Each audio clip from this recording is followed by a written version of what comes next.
तो नमस्कार दोस्तों, कैसे हैं आप लोग। आप सभी लोगों का एक बार स्वागत है आपके अपने चैनल पे दोस्तों। तो बात कर लेते हैं, मैं सिंगर आपके बीच में फिर से एक भोजपुरी गीत लेकर आया हूँ। लगातार आपके लिए मैं काम कर रहा हूँ, आप मुझसे जुड़े हैं, इसके लिए बहुत बहुत धन्यवाद दोस्तों। मार्केट में जितनी भी भोजपुरी गीतें आई उसी के विषय में चर्चा करेंगे दोस्तों। बाकी बातें कर लेंगे आपसे जो मैं शेयर करना चाहता हूँ आप सभी लोगों के बीच।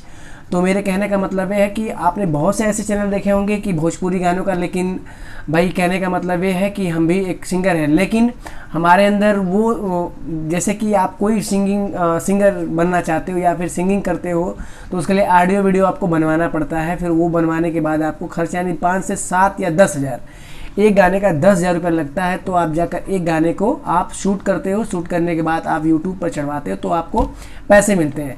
तो बड़े सिंगर लोग तो ऐसे कर लेते हैं, छोटे सिंगर जैसे हम लोग जैसे सिंगर होते हैं तो वो काम नहीं कर पाते हैं। तो हमारे जैसे उन्हीं के गीतों को मैं गा लेता हूँ अपने यूट्यूब पर, डायरेक्ट बजा के मैं यूट्यूब पे अपलोड करता हूँ ताकि आप लोग देख सकें।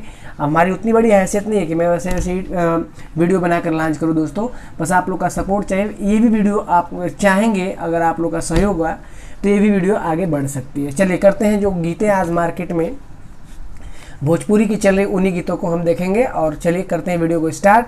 एक रिक्वेस्ट आपसे बार बार करते हैं, आज भी करेंगे, प्लीज़ आप हमारे चैनल पे पहली बार हो तो कर लो सब्सक्राइब, साथ में बेल आइकन ऑन कर लेना और चैनल को लाइक कर दो, जिससे कि इसका नोटिफिकेशन जो है आपके पास पहुंचेगा। तो चलिए करते हैं गाने के स्टार्ट। कुछ भोजपुरी ऐसी गीतें हैं जिन्हें कि मैं आज सुनाने वाला हूँ आप सभी के बीच। तो चलिए करते हैं वीडियो को स्टार्ट।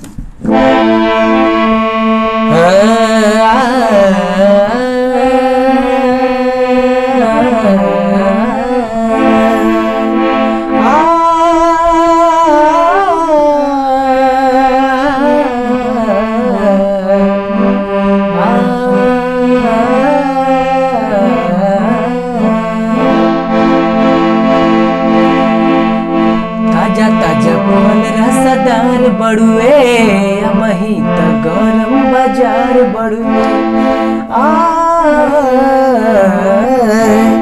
ताजा ताजा फल रसदार बड़ुए अमही त गरम बाजार बड़ुए, ताजा ताजा फल रसदार बड़ुए अमही त गरम बाजार बड़ुए। चला ठेला पाया के लाले हम लीची के हो, चला ठेला पाया के लाले हम लीची के हो, बोला का भाव बा तोहरा लीची के हो, बोला का भाव बा तोहरा लीची के हो, बोला का भाव बा। ताजा ताजा फल रसदार बड़ुए अबही त गरम बाजार बड़ुए, ताजा ताजा फल रसदार बड़ुए अबही त गरम बाजार बड़ुए। चला ठेला पाया के लाले हम लीची के हो, चला ठेला पाया के लाले हम लीची के हो, बोला का भाव बा तोहरा लीची के हो, बोला का भाव बा तोहरा लीची के हो। तोहरा ले आइटम के मोल नहीं खे, मन भरने ला क्यों नो झोल नहीं खे। तोहरा ले आइटम के मोल मन भरने ला क्यों नो झोल नहीं खे। तुम्हें दरानी ज्यादा पागल बका, देखे दादाते से काटल बका, केहू गलत न कहे अपना चीजी के हो, केहू गलत न कहे अपना चीजी के हो, बोला का भाव बा तोहरा लीची के हो, बोला का भाव बा तोहरा लीची के हो। तो ये भोजपुरी के आप जानते हैं प्रमोद प्रेमी एक सिंगर हैं, उनकी गीत थी और बहुत ही फेमस थी दोस्तों। इस गीत को आप लोग कई बार सुने भी होंगे, ठीक है।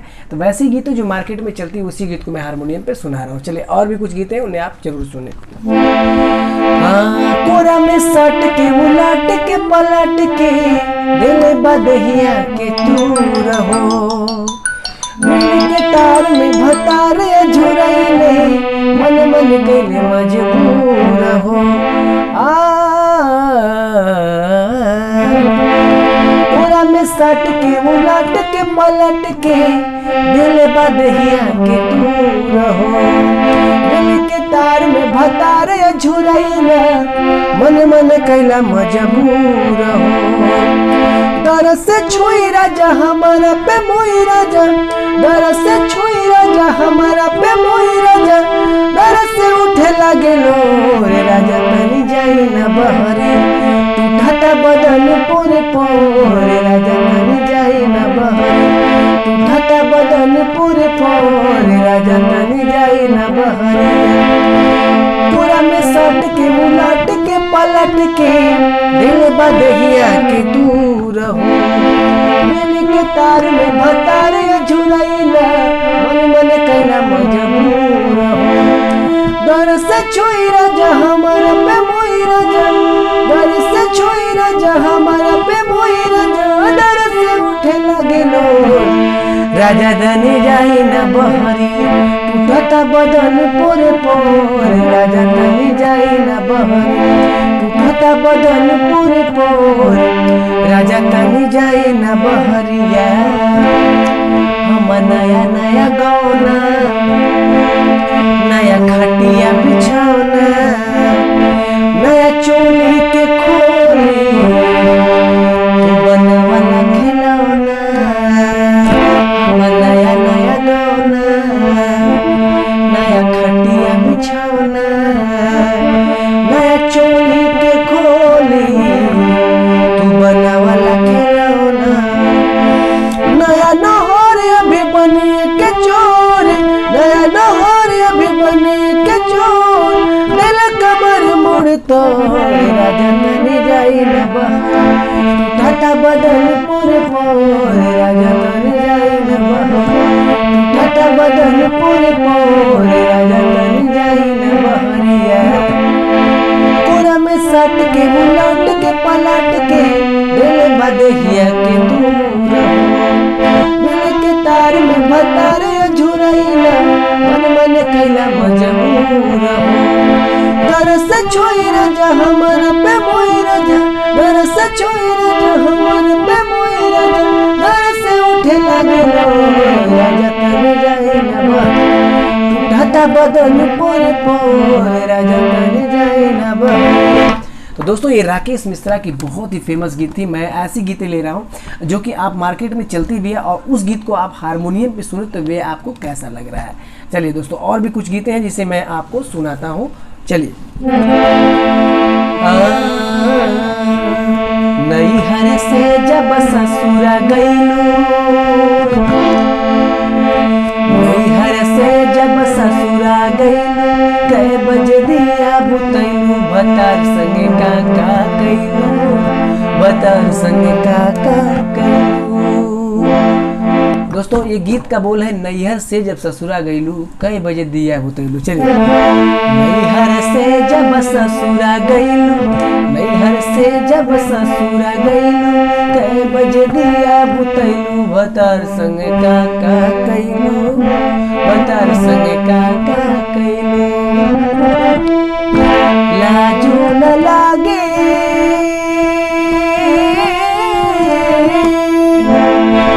लाजो न लागे पूछे मेरी सन बात हो, कैसे बलम के गोरा सुतवन, कैसे बलम के गोरा सुतवन, के बाड़ी में किली लगलू, भतार संगे काका कैलू, भतार संगे काका कैलू। दोस्तों ये भी गीत मार्केट में आई थी और ये भी चल रही थी। और आज की चलिए लास्ट गीत, मैं एक गीत मतलब एक वीडियो में 2-4 गीतें गाता ही हूँ, आप लोग जानते भी हो। तो चलिए इसको भी कर लेते हैं पूरा एक गौर से। पढ़ता निगौआ में रहता, निगौआ में टेंशन भइल रहता, पढ़ता निगौआ में रहता, निगौआ में टेंशन भइल रहता, जाली ट्यूशन में रही पोजीशन में फेरा में सब रहता, बनी काचे अभी ना दाल दाल सब जोरे लगी हो, ढूंढी में पानी जब और लगी है जान, बुझी है जवानी तो हर डर लगी है जान, ढूंढी में पानी जब और लगी है जान, बुझी है जवानी तुम्हारे पढ़ता निनौआ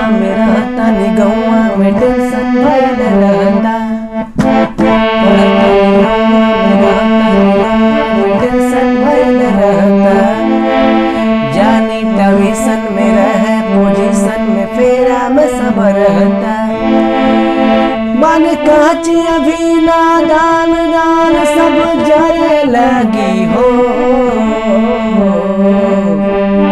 डोरी में पानी जब आड़ लगी है, जब बुझा जवानी तो है यार लगी है, जब जोड़ी में पानी जब आड़ लगी है, जब बुझा जवानी तो है लड़े लगी।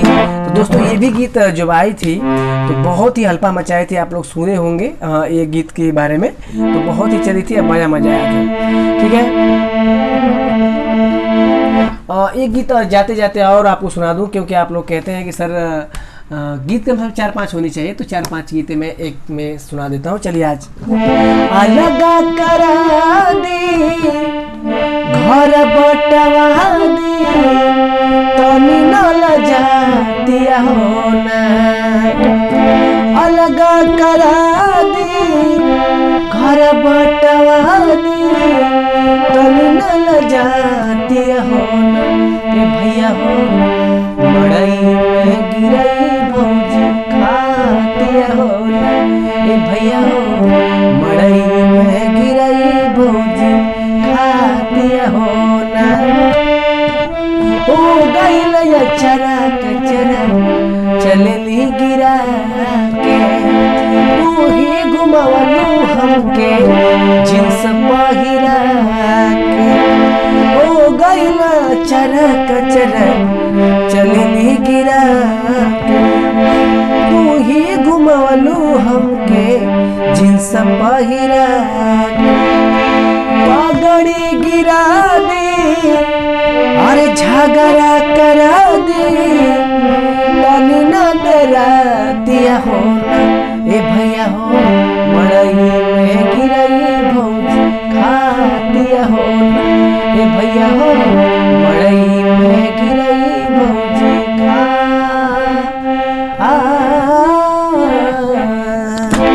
तो दोस्तों आज के लिए इतना ही, आज की वीडियो करते हैं यहीं समाप्त, क्योंकि और भी गीतें आप लोगों को लगातार मैं दे रहा हूँ लगातार, तो यहाँ पर कर लेते हैं वीडियो को समाप्त आज की वीडियो में यहीं तक।